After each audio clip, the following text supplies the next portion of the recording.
I am Sergeant Aubrey Spears, 42 years old, United States Army. At 15:42 on a Tuesday at Inova Alexandria Hospital, my mother-in-law, Holly, passed away. I had been on watch for 72 straight hours. I was the only one there. After the doctor made the confirmation, I called my husband, Travis.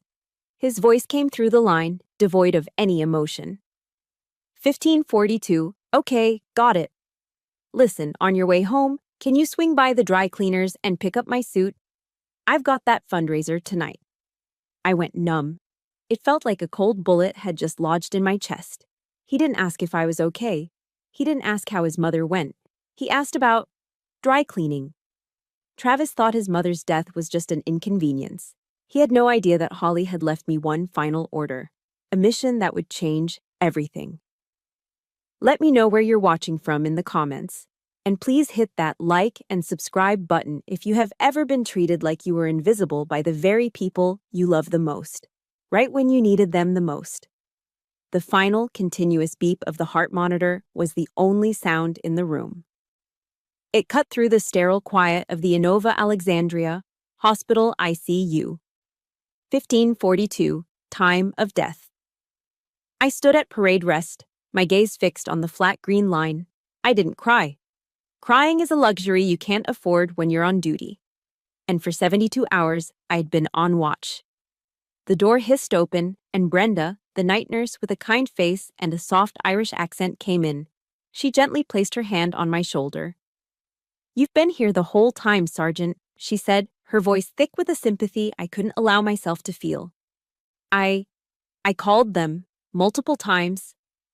She looked away, frustrated. "Some people, they just don't know how to face it, you know." I gave a short, sharp nod. But in my head, a cold, hard thought took shape. This isn't not knowing how to face it. This is a tactical choice. They went AWOL. They deserted their post. I looked down at Holly's hand, already cooling on the white sheets. A wave of profound, heavy injustice settled over me. Holly Walsh deserved more than this. She was a sharp, intelligent woman who had built a life. She deserved to have her children holding her hand. As I walked down the hall, I could hear a family in another room, sobbing openly, the sounds of a shared, chaotic grief. My vigil had been silent, disciplined, and utterly, completely alone. I returned to the room, took a deep breath, and did what needed to be done. I gently reached out and closed Holly's eyes. It was a final act of dignity, a final show of respect. The act her son should have performed. I stepped back out into the hallway, the smell of antiseptic and floor wax stinging my nostrils. I pulled out my phone and dialed Travis. My training kicked in. I had a report to make, a situation to update. I'd even prepared the words, the ones you're supposed to say. "Travis, Mom passed peacefully." He picked up before the second ring. "Aubrey, are you done there?" The question hung in the air, sterile as the hallway I was standing in. "Done?" I asked, my voice flat. "Yeah, you know. With Mom," he said, the sound of traffic in the background. "Is it done? I'm stuck in traffic." I took a sharp, steadying breath. "Holly passed away at 15:42, Travis." There were 2 seconds of silence, just long enough for a flicker of hope that he might feel something. Then, 15:42, okay, got it. Listen, on your way home, can you swing by the dry cleaners and pick up my suit? I've got that fundraiser tonight. The words hit me with physical force. It felt like a cold bullet had just lodged in my chest. Not the hot sting of betrayal, but the numb, heavy shock of impact. My 42-year-old husband, a man who worked in finance, a man I had loved for 15 years, was equating the death of his mother with an errand. "Travis," I said, my voice dangerously quiet. "Did you hear me? Your mother just died." "I heard you, Aubrey. I heard you," he said, his voice laced with that familiar, impatient sigh. "But I can't go to this thing in a wrinkled suit, can I? It's an important event. Just handle things there. You're good at that. I'll be home later." He hung up. I stood there, phone in my hand, staring at the beige hospital wall. I felt the anger rising, not hot and fast, but a cold, hard burn, the kind that settles deep. Before I could even process the rage, I heard my name. Sergeant Spears. It was Brenda, the nurse. She was holding a thick, cream-colored envelope. This, Mrs. Walsh was very specific. She told me to give this only to you, and only after she was gone. She handed it to me. It was heavy, expensive cardstock. It was sealed on the back with a dark blue wax stamp. My name was written on the front in Holly's sharp, intelligent, and unmistakable handwriting. Sergeant Aubrey Spears. This wasn't a letter. This was an order. A jolt, like a low-voltage current, ran up my spine. As I stared at the envelope, my phone vibrated in my other hand. I looked down. The caller ID read, Stella. I answered it. Hello, Stella. Hey, sister-in-law. Her voice chirped, high and stressed. Listen, is she done yet? I'm trying to book a nail appointment for this weekend, and I don't know if I have to block out time for a funeral. It's just such a hassle. Can you find out? I said nothing. I just pressed the end call button. I looked at the phone, then at the envelope. My mission parameters were becoming crystal clear. I didn't open the envelope until I was in the driver's seat of my car in the parking garage. My hands were steady. I broke the wax seal. Inside, there were no sentimental words, no tear-stained goodbyes. There was only a single, old-fashioned brass key and a small, stiff note card. I read the note. It was Holly's handwriting. 47 Willow Lane. They were never my comrades. Now, they will learn what it means to be left behind. 47. Willow Lane. I'd never heard of the address. It wasn't their old family home. It wasn't her high-rise condo in Alexandria. This was a coordinate, a rally point, a classified mission. I gripped the cold brass key in my palm. Just then, my phone rang again. Travis. I let it go to voicemail. It rang immediately back. I answered, putting it on speaker. Aubrey, where are you? His voice was sharp with irritation now. What about my dry cleaning? I looked at the key in my hand. I looked at the note. I started the engine. My voice was calm, clear, and cold. There's been a change of plans, Travis. I hung up. For the first time in 15 years, I didn't feel like his wife. I felt like Holly Walsh's executive officer. And I had just received my orders. I drove through the dark Alexandria rain, not heading to our house, just driving. The windshield wipers beat a frantic, hypnotic rhythm against the glass. 1542. 1542. 1542. Holly's brass key was on the passenger seat. It was old, solid, and real. It glinted every time we passed a streetlight. A key. It struck me as a bitter irony. In 15 years of being married to Travis, in 15 years of being a Walsh, I never really had a key. Not one that mattered. We lived in a stunning 3-story brick row house in Old Town Alexandria, the kind of place tourists take pictures of. But it was never my house. I realized I had never, not once, called it my house. It was always Travis's house or our place. It was the Walsh house. I was just a high-class tenant. I was a sergeant in the U.S. Army, trained in logistics, capable of managing millions of dollars in inventory and moving entire companies across continents. But I was not allowed to pick out a sofa. Oh, they consulted me. Travis and Stella would hold up paint swatches, ask my opinion, and then Stella would laugh her high, tinkling laugh and say, "Oh, Aubrey, that's so practical. No, we need something with more flair." And Travis, my husband, would just smile and side with his sister. I was an outsider, a useful, practical, reliable outsider. And as I sat at a red light, the rain lashing down, I looked at that key and I realized, so was Holly. After Travis's father, Ben, passed away, Travis and Stella had staged a full-blown intervention. They convinced Holly to sell the large family home she had loved, the one she and Ben had built. "It's just too much for you to manage, Mom," Travis had reasoned, all smooth charm. "We're worried about you," Stella had cooed. They moved her into a sleek, sterile, luxury high-rise condo on the waterfront. To make it easier to care for you, they'd claimed. What a lie. I see it now. They cashed in. They liquidated her primary asset and put her in a gilded cage, a holding cell with a great view. They took her home, her power, her independence. Holly Walsh was a soldier, disarmed and detained by her own children. And I was the other prisoner of war. The memories, the ones I'd learned to file away under acceptable losses, began to flood the cabin of the car. Thanksgiving. 2 years ago. It's the one holiday that matters to me. My own family is military, scattered across the globe, so the traditions of home are important. I wanted to bring something of my world, my family, to the Walsh table. I spent the entire morning in our kitchen making my mother's recipe for pumpkin pie, from a real pumpkin, not a can. And I made a huge, steaming bowl of real, buttery, creamy mashed potatoes. I was proud of them. It was a stupid, small thing, but I was proud. When I placed them on the immaculate designer landscape dining table, Stella just stared. She picked up the serving spoon, lifted a small amount of the potatoes, and let it drop back into the bowl. Then, she laughed. That high, sharp laugh that always set my teeth on edge. "Oh my God, Aubrey," she announced to the room. "Did you bring these from the Army mess hall?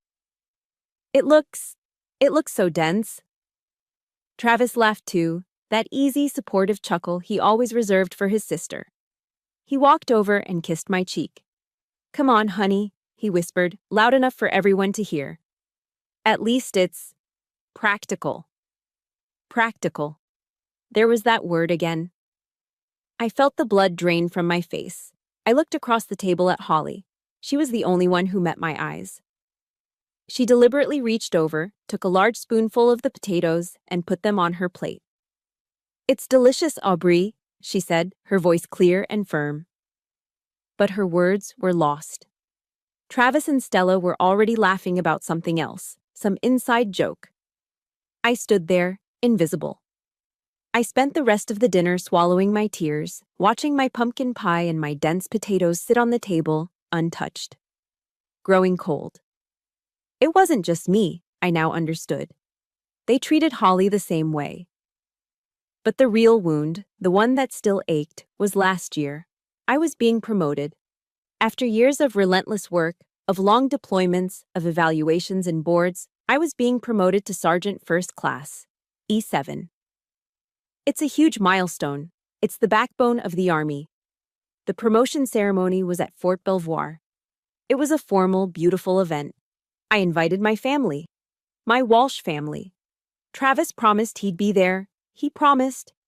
I was in my dress uniform, my shoes shined to a mirror finish, my heart pounding with a mixture of pride and nerves.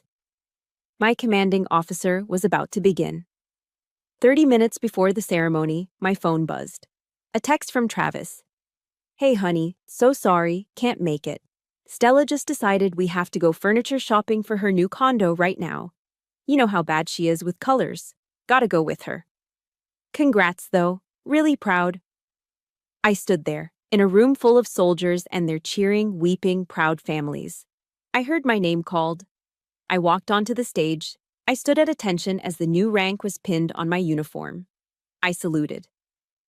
And as I looked out at the crowd, at the spouses holding up their phones, the kids waving little flags, I saw the 2 seats I had saved in the front row. They were empty. Later that night, a flower delivery came to the house. A massive, beautiful bouquet of white lilies. I assumed they were from Travis, a typical guilt gift. But the card wasn't from him. It was Holly's sharp, elegant handwriting. 5 words. "I am proud of you." I sat on the stairs, still in my uniform, and I held that card until the edges softened.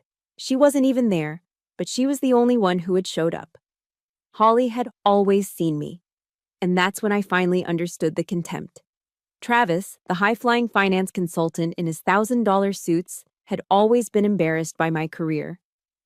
"It's just a government job, Aubrey," he'd say at his cocktail parties when one of his partners would ask what I did.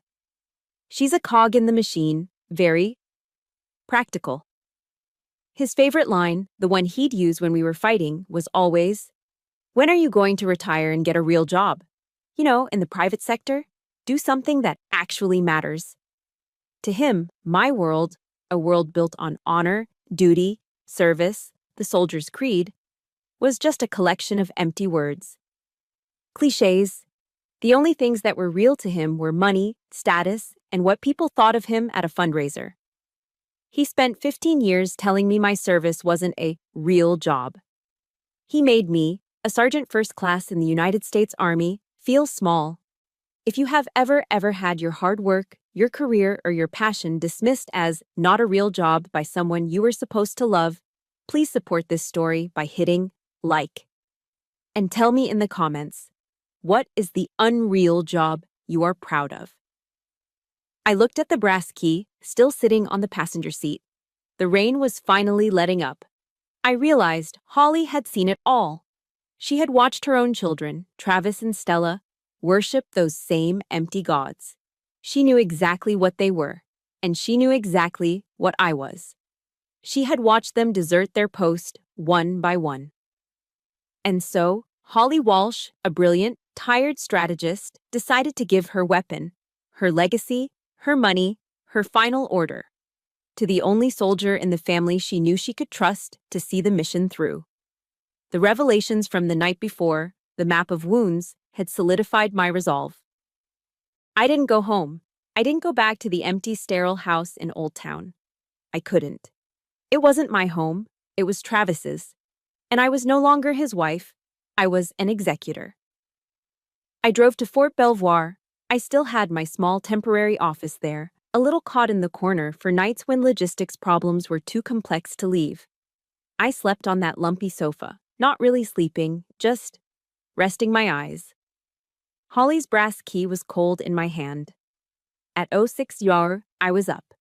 I used the communal shower, put my uniform back on, my armor, and walked to my car. The sun was just a gray smear in the Virginia sky. I sat in the driver's seat and pulled out my phone. I opened my GPS and typed in the coordinates Holly had left me. 47 Willow Lane. It wasn't in Alexandria. It wasn't in Arlington or any of the upscale suburbs. The GPS routed me 30 miles west, out past the strip malls and the highways, deep into the rolling green countryside of rural Virginia. I felt a hum in my chest. This was a reconnaissance mission. I was going to an unknown coordinate on a classified order to secure an objective. This, I understood. This was my language. The paved road turned to a gravel one. The gravel road turned into a long, tree-lined dirt driveway, barely visible from the main road. At the end of it, tucked behind two massive weeping willow trees, was a small, blue-shadowed cottage. It looked like it had been there for 100 years. It looked quiet. It looked neglected. But as I got closer, I saw the trim was painted a crisp white. The small flower boxes, though dormant for the winter, were well tended. There was a strange neatness to it. I parked my car, got out, and walked to the front door. The brass key felt heavy in my hand. I slid it into the old lock. It fit. Perfectly. The tumblers clicked with a satisfying, oily thunk. I pushed the door open. The air inside was still and cool. It wasn't abandoned. It was just waiting. It smelled of old paper, cedar, and faint lavender. A thin layer of dust covered everything, but underneath, it was immaculate. This wasn't just a house, it was Holly's real command post. The front room was a library, floor-to-ceiling bookshelves crammed with novels, history books, and gardening guides. In the corner was a comfortable, worn-out armchair and a reading lamp. But it was the walls that made me stop. They were covered in framed photographs. Pictures of Holly and Ben, her late husband, Travis's father, laughing on a beach. A picture of Ben in his old Marine Corps uniform. Pictures of them, young and in love. Pictures of them, old and still in love. These were the photos I had never seen. These were the photos that Travis and Stella had never, not once, hung up in the family house. In their pristine, modern gray and white world, these loving, happy memories had no place. I walked further in. It was a small two-bedroom cottage, but every inch was hers. The kitchen had a chipped porcelain sink and a big, heavy wooden table. The bedroom had a handmade quilt on the bed. I finally understood the truth. The cold, luxury high-rise condo that Travis and Stella had set up for her, that wasn't a home. That was a forward operating base they had forced her into. A gilded cage. A prison. This was her safe haven. This was the place Holly had lived, truly lived, while her children had her under house arrest in Alexandria. This was her real life, a life she had kept secret. A life she had funded, I was beginning to suspect, with the money Travis and Stella thought they were entitled to. As I stood in the middle of the living room, surrounded by the evidence of Holly's real life, my phone buzzed. I looked at the screen. Travis, my training took over. I took a deep breath, compartmentalized the emotional discovery, and answered. What? Aubrey, his voice was high and annoyed. Where are you? I've been calling. What's our joint account password? I felt that cold, hard anger from the hospital return. Why, Travis?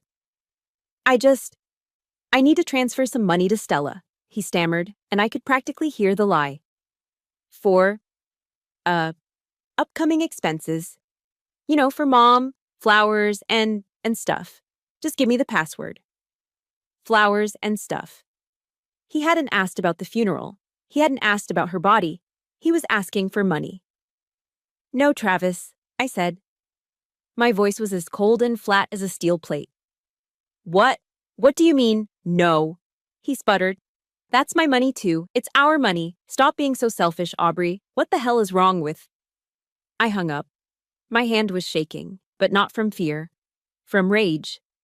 I immediately opened my banking app on my phone. I navigated to our joint checking account. I didn't even know what I was looking for, just a premonition. And then I saw it. A bright red banner at the top of the screen. Account frozen. Please contact your branch for more information. I clicked for details. Account access restricted at 8:32 a.m. by co-signer Travis Walsh, citing suspected unusual activity. He had done it. He had moved first. While I was at the hospital, while I was driving in the rain, while I was discovering his mother's secret, he had been on the phone with the bank, lying, painting me as the threat. He had cut me off. The breath went out of my lungs. The upcoming expense wasn't for flowers. It was to lock me out. I stood there in that silent house, completely and totally isolated. I was alone at the hospital. I was alone in this fight. And now, I was cut off from every financial resource I had. I looked around the room, the weight of the fight ahead pressing down on me. I was one soldier, with no support, against an entire entrenched enemy. My gaze drifted, and then fell on the desk. It was a small antique writing desk, the only piece of furniture not covered in dust. On it sat a single framed photo of Holly and Ben. And next to the photo was another envelope. This one was different. It was a standard white business envelope. It was sealed. My name wasn't on it. I walked over and picked it up. Written on the front in Holly's familiar, sharp script were 3 lines. For attorney Margaret Keller, to be opened after my death. And below it, a phone number, a DC area code. I stared at the envelope, and a slow, cold smile spread across my face. Travis had frozen my account. He thought he had cut me off. He thought I was alone. Holly hadn't left me alone. She had left me an ally. She had left me a weapon. I took a deep breath. It was time to call my chief of staff. I stood in Holly's secret command post, the business envelope feeling heavy in my hand. My own bank account was frozen. My husband had declared financial war. I was, by every definition, isolated. But Holly had left me a lifeline. My hands were steady as I dialed the DC number. I was a sergeant. I was cut off, but I was not defeated. I just needed my new orders. The phone rang once. A woman answered, her voice so sharp and clear it could have cut glass. Keller. It wasn't a question. It was a statement. This is Sergeant Aubrey Spears, I said, my own voice instinctively straightening up. Sergeant Spears, I've been waiting for your call. The word sent a jolt of pure relief through me. waiting for my call. This wasn't a random lawyer. This was part of a plan. I have an envelope for you, ma'am, from Holly Walsh. I expected as much, the voice said, all business. Holly was a brilliant strategist. I am her executor. We have a briefing scheduled for 09. Tomorrow morning, my office. Bring the envelope and do not open it. She gave me an address in downtown DC, near K Street. Roger that, ma'am, I said.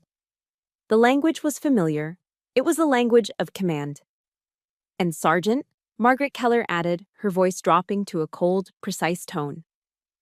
A piece of tactical advice. Do not speak to your husband. Do not answer his calls. As of this moment, he is not your family. He is the opposition. Understood, ma'am. I hung up.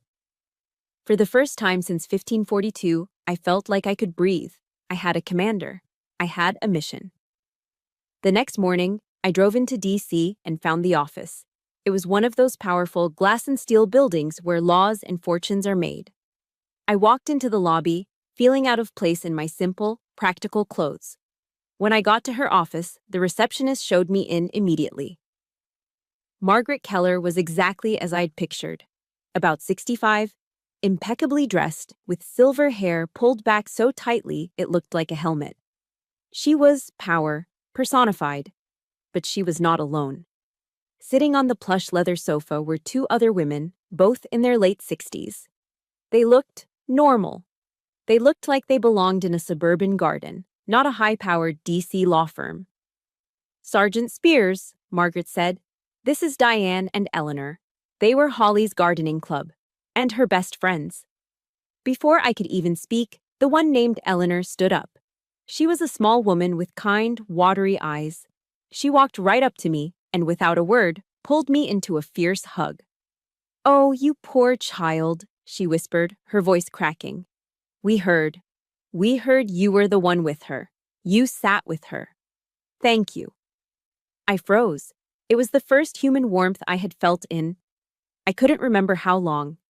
Diane, the other woman, stood up and pushed a large stainless steel thermos into my hands. "It's chicken soup," she said, her voice firm. "Real chicken soup. You look like you haven't eaten in days. You have to eat." I looked at the thermos. My husband had frozen my assets. He had asked me to pick up his dry cleaning. He had left his mother to die alone. And these women, these strangers, had brought me soup. That was it. The dam broke. I sat down heavily on the sofa, and to my absolute shame, I started to cry. Not loud sobs, just silent, heavy tears that I couldn't stop. Eleanor sat next to me, patting my back, just letting me cry. "They are monsters, child," Diane said, sitting on my other side. "They were monsters to her, and they were monsters to you." Margaret Keller sat behind her desk, silent, letting this happen. After a few minutes, I pulled myself together, wiping my face. "I'm sorry. I'm a soldier. I shouldn't—" "You're a human," Eleanor said, and I saw a pin on her jacket. A small gold star. She was a military widow. She understood.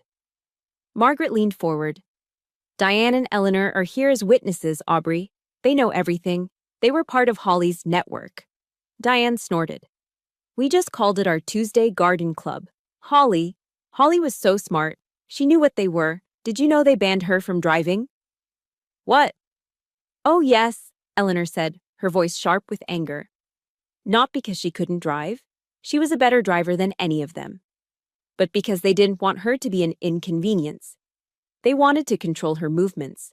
So, she bought that little cottage, 47 Willow Lane, with her own private inheritance. We would pick her up for garden club and just drive her out there. It was her escape."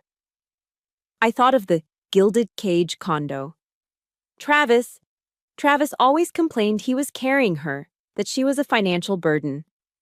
This time Eleanor burst into tears, not quiet ones, angry sobs. That liar," she cried. "My grandson, Tom, he was at Virginia Tech. He was going to lose his scholarship, lose his chance. Holly paid his entire senior year tuition. Just wrote a check." And you know what she said to me? She made me promise. Eleanor took a ragged breath. She said, Eleanor, don't you dare tell Travis. He'll just say I'm spending his inheritance. I was stunned. The entire narrative of my marriage, of this family, was a lie. Travis and Stella weren't just neglectful. They were actively bleeding her dry while she was the one performing acts of quiet generosity. She loved them, Diane said, her voice soft. But she didn't trust them. She trusted you, honey. She told us that many times. She said, Aubrey is the only one in this whole family who understands what honor means. My throat closed. Honor. The word Travis thought was a joke. Margaret Keller cleared her throat. The room went silent. The emotional part of the briefing was over. Sergeant, she said, your envelope. I handed it to her. She opened it, scanned the single page, and then looked at me. It is exactly as we discussed. It's simple. She put on her glasses. To her son, Travis Walsh, she leaves $1. To her daughter, Stella Walsh, she leaves $1. She paused, then read directly from the will. With my deepest gratitude for teaching me the true value of self-reliance. I let out a shaky breath. Everything else, Margaret continued, all bank accounts, investment funds, stocks, bonds, insurance policies, and the real estate property at 47 Willow Lane. An estimated total of just under $2 million. She leaves, in its entirety, to her daughter-in-law, Sergeant Aubrey Spears. My jaw dropped. I couldn't speak. $2 million. Margaret Keller slid another, smaller envelope across the desk. This one was plain white. My name was on it. This one, the lawyer said, is from Holly to you.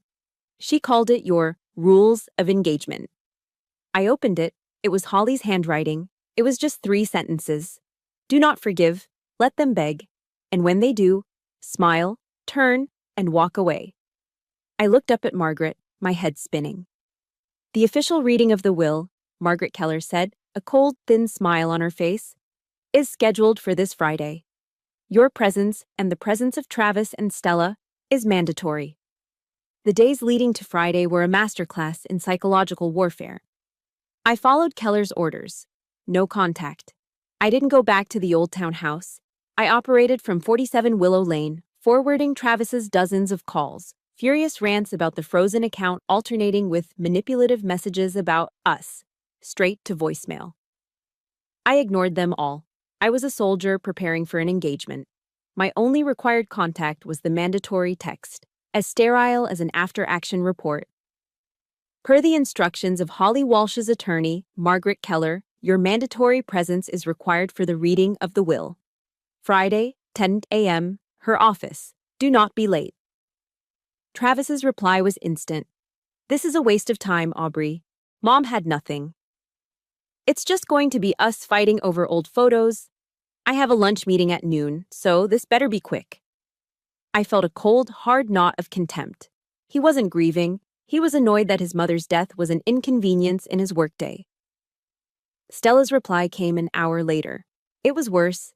It was a picture message, a screenshot from an old family album of Holly wearing a stunning 3-strand diamond necklace, the kind of heirloom piece that speaks of old money. Underneath, her text read, just so we're clear, sister-in-law, I'm calling dibs on this. Make sure you don't accidentally lose it before Friday. Dibs. She was calling dibs on her dead mother's diamonds. I deleted the message. I felt nothing but cold, clean-burning rage. I wasn't just a soldier, I was an avenger. And I was going to follow Holly's orders to the letter. Friday, 09:45 a.m. I arrived at Keller's D.C. office. The conference room overlooked the U.S. Capitol building, a fitting backdrop of law and power. I was in my full-dress uniform, the one from my promotion. I wanted them to see the woman they mocked. Diane and Eleanor were already seated in the corner, my reinforcement. Eleanor gave me a nod, her eyes full of steel. At 10:05 a.m., Travis and Stella burst in, 5 minutes late, smelling of expensive coffee and self-importance. Sorry, traffic was hell, Travis said, glancing at my uniform with clear disdain. What's with the costume, Aubrey? Playing soldier today? Let's make this quick, Margaret, Stella said, tapping her $5,000 handbag. As Travis said, he has a lunch meeting. Margaret Keller, cold and imposing as a military judge, simply motioned to the chairs. Please, sit. She waited until they were settled. The room went silent. I will now read the last will and testament of Holly Walsh, Margaret began, her voice cutting through the tension. Executed and notarized 2 months ago on... She listed the date, 2 days after her final diagnosis. She read through the preliminary legal language. Travis was already visibly checking his watch. First, Margaret continued, to her dear friends, Diane Matthews and Eleanor Bishop, Mrs. Walsh leaves a bequest of $25,000 each in gratitude for their loyalty and friendship. Travis scoffed. 25? She didn't have $50,000. Stella shot him a look, her eyes narrowing. Margaret ignored them. And now, for the final distribution of the estate. Travis leaned forward, trying to look bored. Stella sat up, her mask of indifference slipping. This was the moment they had come for. Margaret looked down at the paper, then over her glasses, first at Travis, then at Stella. To my son, Travis Walsh, she read, her voice flat, I leave the sum of $1. The silence in the room was absolute. Stella let out a high, nervous laugh. What? Is that a joke? Travis's smug finance bro smile was frozen on his face. Margaret turned the page. And to my daughter, Stella Walsh, I leave the sum of $1. Stella's laugh died in her throat. What? What did you say? Travis's face was changing. The smugness drained away, replaced by an ugly red creeping up his neck from under his expensive shirt collar. What about the rest? He said, his voice low. The rest? Margaret asked, as if confused, looking back at the will. Ah, yes, the remainder. To my son and daughter, I leave this with my deepest gratitude for teaching me the true value of self-reliance. She looked up. That is the conclusion of their inheritance. The rest? Stella shrieked, her voice cracking. The money, the accounts, the house, where is the rest? Margaret Keller's voice was as cold as ice. The rest, as you call it, which includes all bank accounts, investment funds, stocks, bonds, insurance policies, and the real estate property at 47 Willow Lane, totaling an estimated value of $1,950,000. Stella was vibrating, her eyes wide. Yes? Yes? Is left in its entirety to my daughter-in-law, Sergeant Aubrey Spears. The words hit the room like a bomb. For 1 second, there was pure, stunned silence. Then came the explosion. What? Travis roared, his voice no longer smooth, but a guttural, animalistic bellow. He shot up from his chair, his face a mask of purple rage. $1 million. She... What? You bitch! Stella screamed, lunging to her feet, her perfectly made-up face twisted into something ugly. You thief! What did you do to her? You poisoned her against us.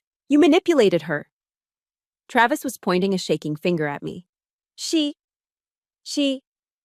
We will sue. You can't do this. She was sick. She was an old woman. You manipulated her. He turned his rage on me, his eyes wild. You're a deserter. A goddamn soldier who robbed my mother. We'll see you in court. You'll never get a penny. He was panting, spittle flying from his mouth. He wasn't crying for his mother. He was crying for the money. I just sat there. I didn't flinch. Margaret Keller, however, looked bored. She let the screaming echo for a moment, and then she let a cold, thin smile touch her lips. I anticipated this, she said quietly. She pressed a small button on her desk console. A large screen descended from the ceiling, covering the view of the Capitol. What is this? More of your tricks? Travis spat.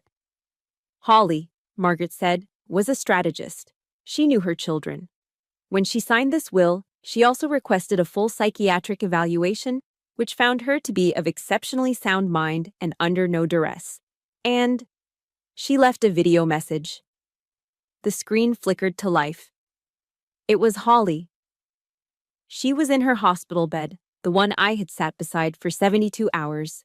She was thin, pale, but her eyes were sharp, intelligent, and burning with a cold fire. She looked directly into the camera. "Travis, Stella," she said, her voice weak but clear. "If you're watching this, it means you came, just as I predicted." A small bitter smile touched her lips. "Money is the only thing that could ever summon you, isn't it? The only thing that ever mattered." Stella let out a small, strangled sob. "I am dying," Holly continued. "And as I lie here, I am surrounded by no one. My son is at a fundraiser. My daughter is worried about her nail appointments. But I am not alone. There is one person who has been here. One person who has held my hand, who has shown me dignity, who has understood the meaning of the word honor." She looked for a moment just past the camera. I knew in that moment she was looking at me, standing in the corner of her hospital room while she recorded this. "Aubrey was here," Holly said, her voice full of a sudden, terrible strength. "You were not." She turned back to the camera. "In the end, you get what you deserve. This is my last lesson to you. As you sow, so shall you reap. Goodbye." The screen went black. Travis and Stella were gone. They were just empty shells, standing in a DC office, their faces white with shock. They had been, in every sense, completely and totally outmaneuvered. The room was silent. I stood up. I straightened my uniform jacket. I looked directly at Stella. "I'll be taking that necklace now, Stella," I said. The rules of engagement were clear. Let them beg, turn, and walk away. But Travis's final threat, "We will sue," changed the theater of operations. This was no longer just about executing a will. It was about defending it. And to defend it, I had to go back. I needed my personal effects from the Old Town house, specifically my service records, my dress uniforms, and my medals. I was not going to let Travis hold my career hostage. I drove to the house I had shared with him for 15 years. I didn't feel sadness. I felt tactical. I was entering hostile territory to retrieve assets. The moment I unlocked the door, the smell hit me. It reeked of stale air and expensive whiskey. The living room was dark, curtains drawn. Travis was there, slouched on the leather sofa, a near-empty bottle of Macallan 18 on the coffee table beside him. He looked up as I entered, his eyes bloodshot and filled with a manic energy. "There she is," he slurred, lurching to his feet. "The conquering hero. The thief." I ignored him and walked toward the stairs. "I'm here for my things, Travis." "Your things?" He lunged, not at me, but into my path, blocking me. He was smart enough not to touch me. He knew my training. He would use words as his weapons. "You have no things here," he screamed, his voice cracking. 15 years. 15 years I gave you this life, this beautiful house, a name. And how do you repay me? You wait until my mother is sick, you poison her mind, and you steal my family's inheritance. I stood my ground, my face impassive. I kept my military duffel bag slung over one shoulder. "I didn't steal anything, Travis. I'm executing your mother's final orders. Now, move." My calmness only enraged him more. He was losing control, and it terrified him. "Orders?" He laughed, a wild, high-pitched sound that wasn't a laugh at all. "You think you're in the army now? You're just a pathetic little soldier playing war, and you're too stupid to see what really happened." He leaned in, his breath hot with alcohol. "You want to know the truth? You want to know what my mother really thought of you?" I didn't answer. I just stared at him, my eyes level. "She couldn't stand you," he hissed, spitting the words at me. "She told me. She said she couldn't stand your rigidity. Your Roger that, ma'am, like a robot." I froze. He saw it. He saw the flicker of pain, and he jammed the knife in deeper. "She didn't even like you," he whispered, each word a venomous dart. "She just hated me and Stella more. She used you, Aubrey. She used you as a tool to punish us. And you You were just stupid enough to think you'd finally earned her love. You weren't family. You were just a weapon. The words hit me harder than any physical blow. It was my deepest fear, my greatest insecurity, that for all my service, all my loyalty, I wasn't a person. I was just a tool. All the doubt I'd ever felt, the Thanksgiving humiliation, the empty chair at my promotion, it all came rushing back, confirming his words. For a second, I couldn't breathe. And in that second, he smiled. He thought he had won. He thought he had broken me. But as I looked at him, this weak, pathetic man, crying over money he didn't earn, trying to destroy my self-worth to make himself feel powerful, I saw the truth. I saw the coward. And then, I remembered Holly's face in that video. Aubrey was here, you were not. I remembered the warmth of Diane and Eleanor, the family that had brought me soup while my husband froze my bank account. I remembered Holly's final order: turn and walk away. The doubt vanished. The pain was replaced by something else, something cold and hard and strong. My posture changed. I didn't just stand up, I stood straight. I pulled my shoulders back. I wasn't his wife anymore. I was Sergeant Aubrey Spears. I looked him dead in the eye. Maybe she did use me, Travis, I said, my voice quiet but carrying the full weight of command. But she was a brilliant strategist, and she chose the right tool. I took a step forward, and he instinctively took a step back. Because unlike you, I continued, I complete the mission. He had nothing to say. His weapon had failed. If you have ever had someone try to twist the truth just to tear you down, please support this story by hitting that like button. And let me know in the comments if you believe honor is always stronger than lies. I walked past him, up the stairs, and into the master bedroom.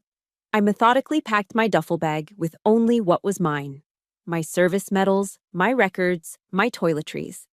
I left the jewelry he had given me. I left the pictures. I left the life. I walked back down the stairs. He was still standing there, looking lost, the rage replaced by a hollow confusion. I paused at the front door. I'll be sending someone for my uniforms and my furniture from the study, I said, not looking at him. You can keep the rest. You can keep this house. You can keep the life you thought you had. I walked out of that house and I did not look back. I got into my car and sat there for a full minute, the keys in the ignition. My hands were shaking. But I wasn't scared. I wasn't sad. I was angry. It was a pure, cold rage. A rage that burned away 15 years of lies and disrespect. The marriage was over. The vow of silence I had kept for so long, swallowing the insults, the dismissals, the humiliations. That vow was broken. Travis's words about Holly using me, they echoed in my head. Maybe they were true. Maybe they weren't. I realized sitting there in the cold car that it didn't matter. It didn't matter if Holly liked me, or loved me, or used me.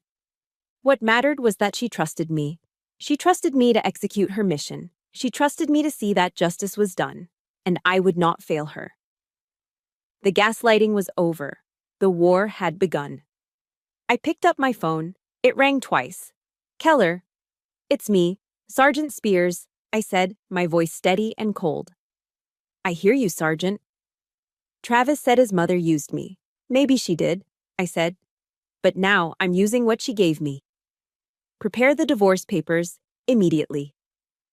There was a half-second of silence on the other end. And Keller? Yes, Sergeant. We fight. The call with Keller ended. The declaration, we fight, hung in the air. This was no longer just a personal defense. It was a counteroffensive. I didn't go back to Fort Belvoir. I drove directly to 47 Willow Lane. The charming cottage, Holly's safe haven, now became my forward command post. My first order of business, as any logistics officer knows, is to do a full inventory of available assets. I began to systematize the intelligence Holly had left behind. Her entire life was meticulously documented, not just in photo albums, but in 5 years' worth of handwritten journals, bound in dark green leather. My logistics training kicked in. I started sorting them by date, cross-referencing entries, looking for patterns. I was no longer a grieving daughter-in-law. I was an analyst building a case. I read about Holly's quiet loneliness, her observations, her pain. And then I found it. The entry that solidified my resolve.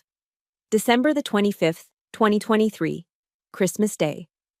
I read the entry, my heart growing heavier with every looping, elegant word from Holly's pen. Christmas. The apartment is so quiet.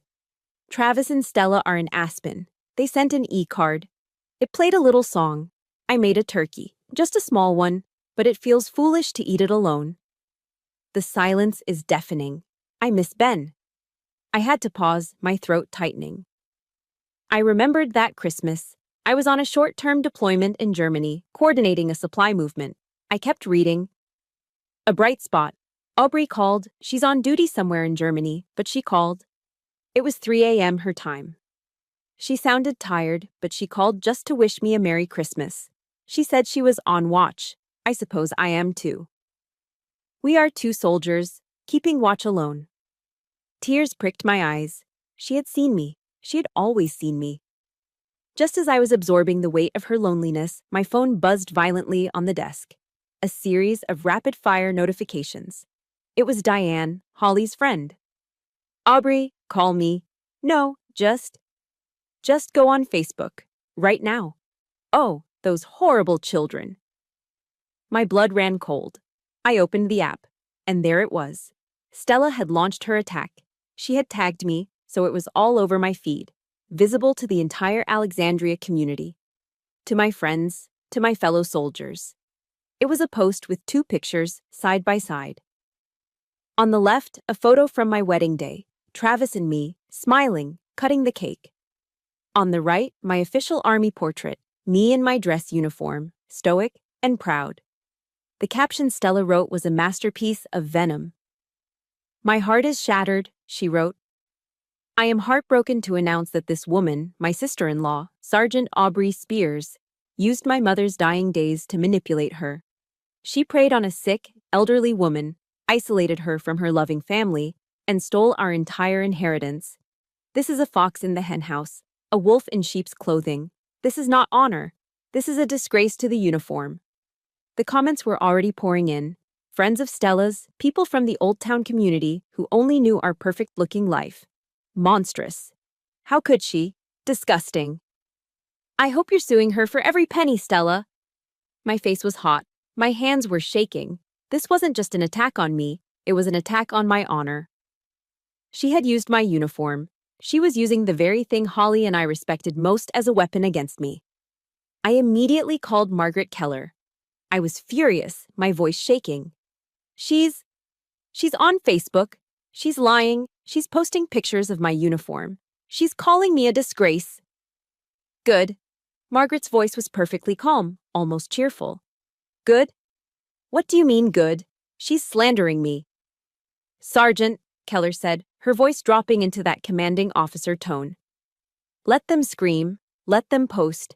Let them drain all their ammunition in public while we are, as you would say, improving our position. They are emotional. We are strategic.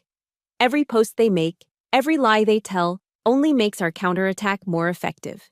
She paused. Now, I have a new order for you. Go back to that house.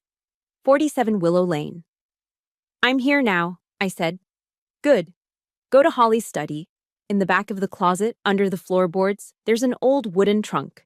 Not the leather ones, the old, beat-up one. Find it. I did as I was told. I found the trunk, just as she described. It was heavy. I pulled it out, my heart pounding. What's in it, Keller? I asked, my hand on the latch. That, she said, is Holly's real arsenal. After your father-in-law, Ben, passed away, Holly knew what her children were. She knew this day would come. She started documenting everything. I opened the lid. It wasn't full of letters or jewelry. It was full of dozens of small black digital audio recorders and stacks of USB drives, all meticulously labeled. What are these? I whispered. That, Sergeant, Margaret Keller said, and I could hear the smile in her voice, is the truth. Holly recorded every phone call, every conversation where they asked for money, every holiday they abandoned her, every time they insulted you, everything. My hands were shaking as I sifted through them. I saw labels. Thanksgiving 2022, Stella, new car, Travis, investment. And then I saw it. The one that matched the diary, labeled Christmas 2023. I picked it up. I found the Christmas one, I said, my voice barely a whisper. Listen to it, Sergeant, Keller ordered softly. Listen to your ammunition. I pressed the play button. The small speaker crackled. First, Holly's voice, hesitant, hopeful. Are you coming home, Travis? For Christmas? Then Travis's voice, distant, annoyed. I could hear music in the background, like a party at a ski lodge. Mom, I told you, we're in Aspen. Why are you making this difficult? Holly. I don't want to be alone.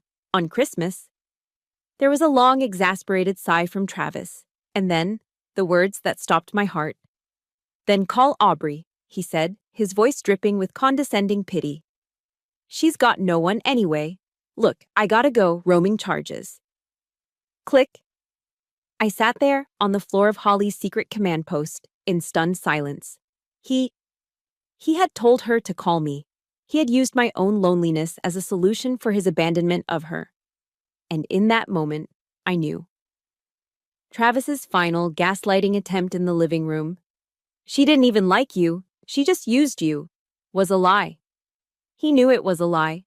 This recording wasn't just evidence, it was the verdict. It was the silver bullet, and I was going to deliver it myself. The day of the hearing arrived. The battleground was the Fairfax County Courthouse, a stark modern building in Virginia that smelled of floor wax and stale coffee. Travis and Stella had officially filed a petition to contest the will, claiming undue influence and lack of testamentary capacity. We were all there. Me, in my civilian suit, feeling more exposed than I ever had in uniform. Margaret Keller, looking like a four-star general in her sharp, dark blue suit. And in the first row, right behind me, sat Diane and Eleanor, my chosen family, hands clasped in their laps. Travis and Stella entered with their lawyer. He was a slick man in an expensive-looking suit, the kind of man who smiled with his teeth, but not his eyes. Stella was dressed in black, dabbing at her eyes with a tissue, a perfect portrait of manufactured grief.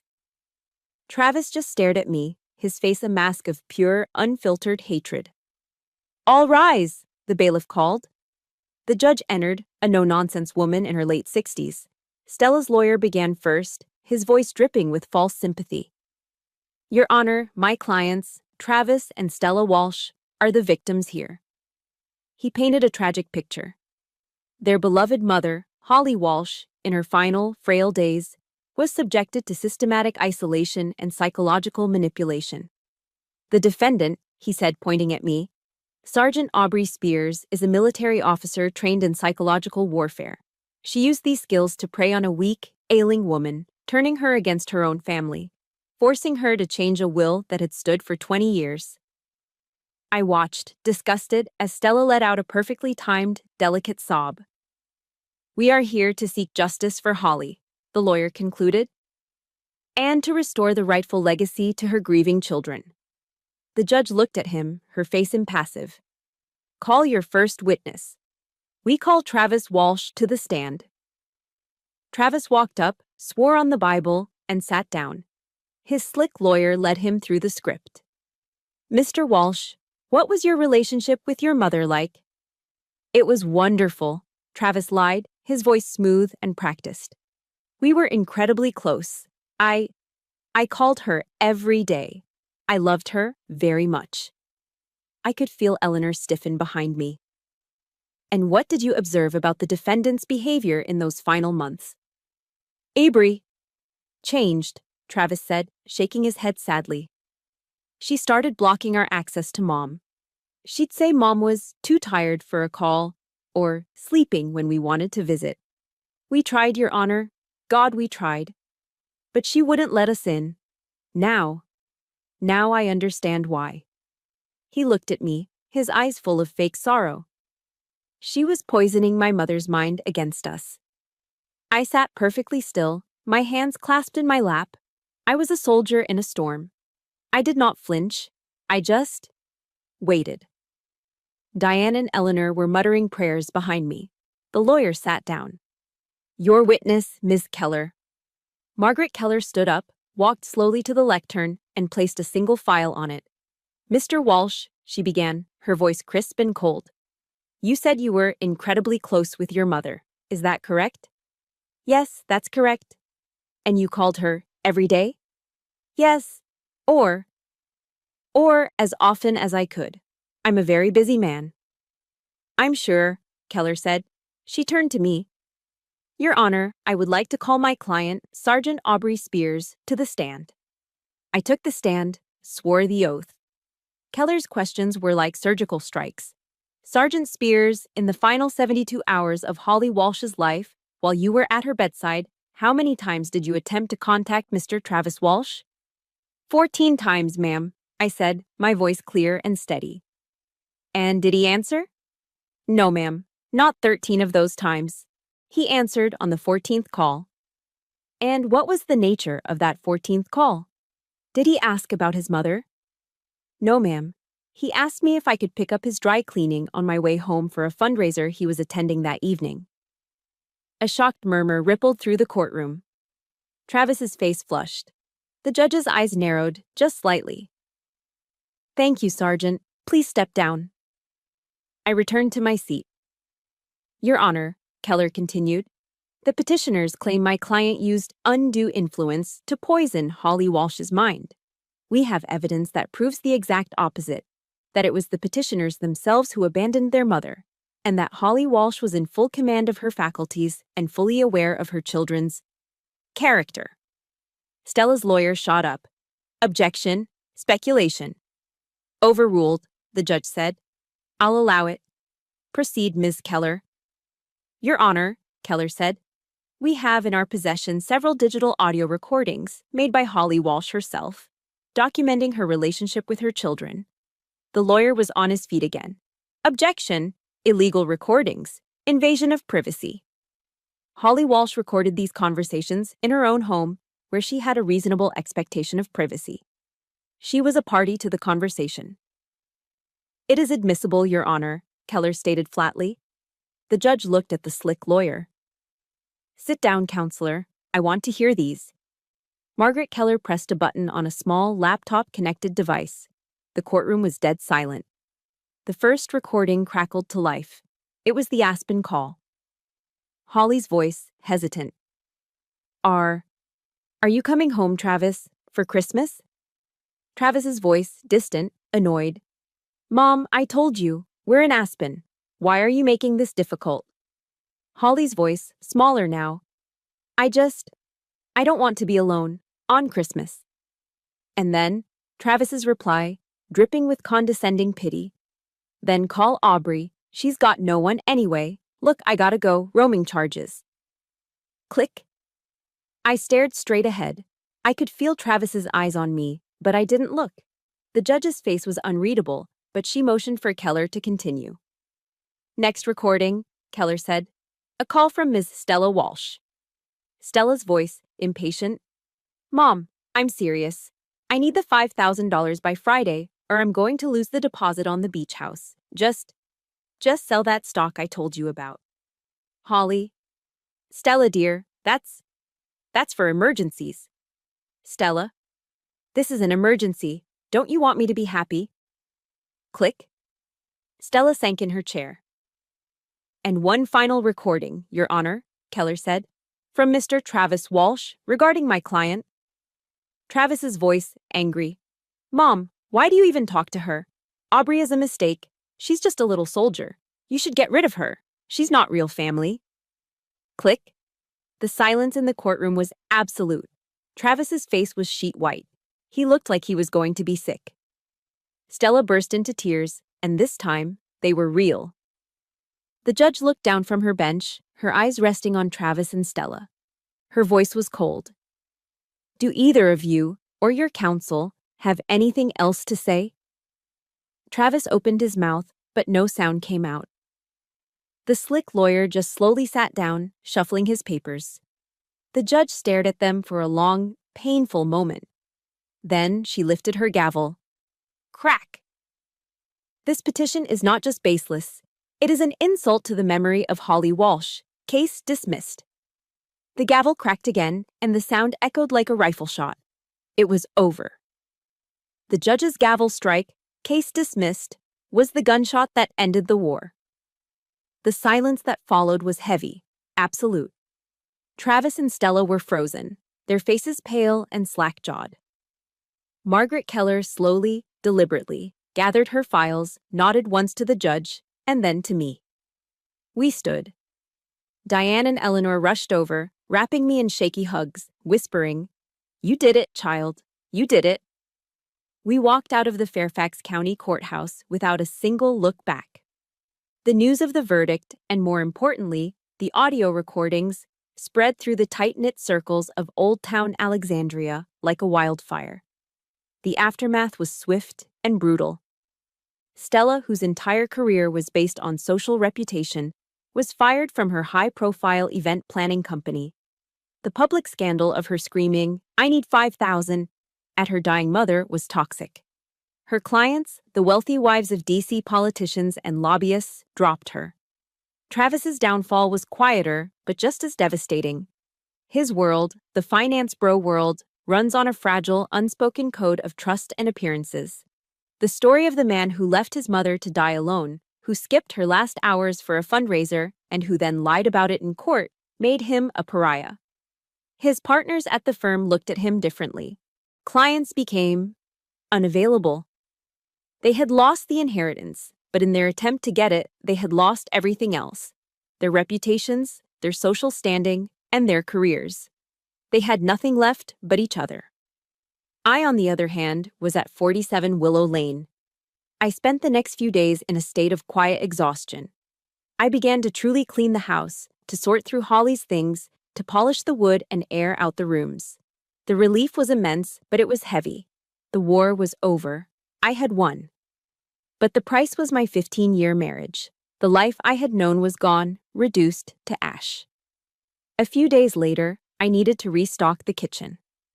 I drove into Old Town, to the Whole Foods on Duke Street, the same one Travis and I used to shop at, pretending to be the perfect, happy couple. I was in the coffee aisle, trying to decide between two brands of fair trade espresso beans, when I heard the shriek. "Thief!" I froze. The sound was guttural, raw, and full of hate. I turned. Stella was standing at the end of the aisle. She looked terrible. She was no longer the polished, perfectly manicured Old Town socialite. Her hair was matted and greasy, her eyes were wild and bloodshot, and she was wearing stained sweatpants. "You!" she screamed, pointing a shaking finger at me. "You dare to show your face here?" The entire grocery store went silent. Every shopper, every employee stopped. And then, as if on cue, the phones came out. People started filming. "You're the bitch who stole my mother's money," she shrieked, taking a step toward me. "You're a thief in a soldier's uniform." My military training kicked in. My body went cold. I did not move. I did not retreat. I stood my ground. "Stella," I said, my voice low and steady, "you're causing a disturbance. Go home." "My home! You took my home. You took everything. You ruined my life." She lunged at me, her hand raised, nails out, aiming to slap me. My training took over. It was a reflex. I didn't even think. I caught her wrist mid-air. A quick, clean, precise motion. My grip was like steel. Her eyes widened, shocked at the sudden stop. I held her wrist, my voice never rising above a firm command. "Go home, Stella. It's over. You lost." We stood there for a second, locked in this tableau, me in my calm, controlled stance, her a snarling, unraveling mess. Security guards were running toward us from the front of the store. I released her wrist, pushing it away from me. I turned back to my shopping cart, calmly placed the coffee in it, and began to push it down the aisle, my back straight. I left her there, screaming and sobbing as the security guards surrounded her. I didn't look back. That night, the other front of the war collapsed. I was at Holly's desk, looking over the divorce papers Margaret Keller had already drawn up when my phone buzzed. A new voicemail. From Travis. I pressed play. It wasn't a roar of anger this time. It was the pathetic, slurring sound of a drunk man weeping. Sob. Aubrey. Obs, please. I'm an idiot. I know. I'm so sorry. I messed up so bad. I'm an idiot. I listened, my face impassive. Stella's crazy. She's lost it. And my partners. They're pushing me out. I'm losing my job, Aubrey. I'm losing everything. You can't do this to me. That was my mother, I know. But you're my wife. You're still my wife. I have nothing left. He descended into incoherent sobbing. Aubrey, please, don't leave me. I listened to the entire pitiful message. I didn't feel anger. I didn't feel sadness. I didn't feel pity. I just felt tired. I remembered Holly's rules of engagement, her final order. Let them beg.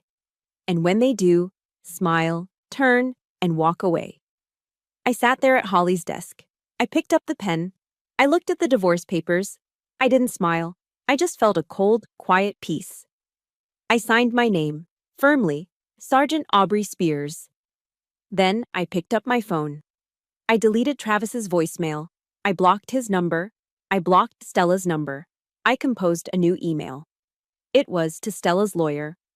I attached a digital copy of Holly's revised will and a single audio file, Holly's Rules of Engagement. The subject line was, "For your records." I sent it. I shut down all channels. I cut all ties. The mission was complete. I had turned and I had walked away. This mission was complete.